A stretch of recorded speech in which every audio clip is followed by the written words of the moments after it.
Bonne année à toi qui m'écoute. C'est la première vidéo de la chaîne Immo Investor en Allemagne. Alors, pour cette année, nous allons commencer par qu'est-ce qui change dans l'immobilier en Allemagne.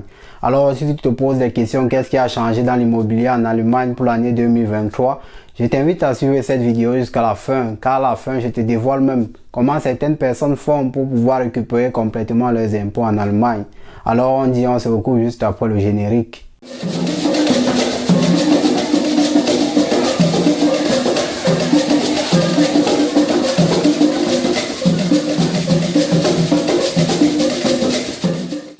Bonjour, bonsoir en fonction de l'heure à laquelle vous écoutez cette vidéo. Oui, moi c'est Franck de la chaîne Immo Investor en Allemagne. Alors dans cette vidéo, nous parlons des thématiques autour de l'immobilier en Allemagne, des difficultés et surtout même des risques liés à l'investissement immobilier en Allemagne. Alors si tu es intéressé par cette thématique, je t'invite simplement à t'abonner à la chaîne et surtout à partager ces informations à ceux-là qui veulent se lancer dans l'immobilier. Comme on le dit, l'information c'est la clé. Alors d'ici cette information autour de toi pour aider certaines personnes qui veulent se lancer dans le domaine.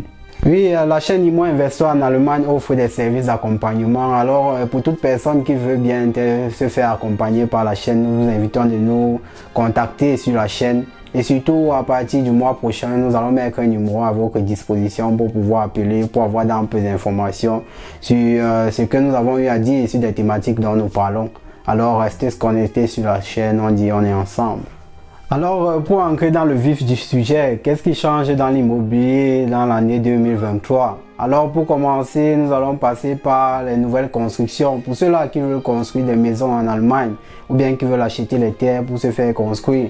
Alors, l'Allemagne a décidé qu'à partir de janvier de cette année, les maisons vont être construites après le standard de l'énergie efficiente 55. Ça veut dire que si tu veux construire ta maison présentement, tu dois pouvoir construire à partir de l'énergie efficiente 55.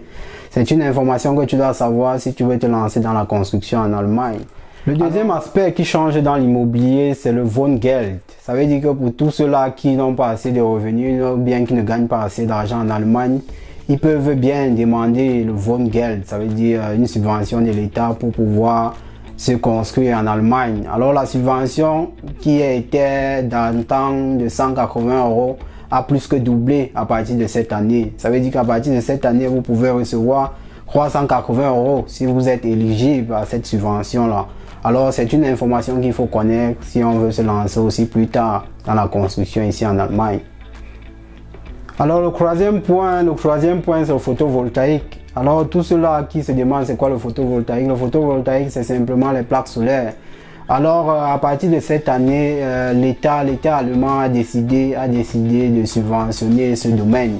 Ça veut dire que si tu es investisseur privé et que tu veux installer les plaques solaires au-dessus de ton toit, l'État met à la disposition, ça veut dire en te donnant le Umsatzsteuer. Ça veut dire que tout ce que tu vas acheter dans le domaine pour l'installation ne sera pas Umsatzsteuerpflichtig.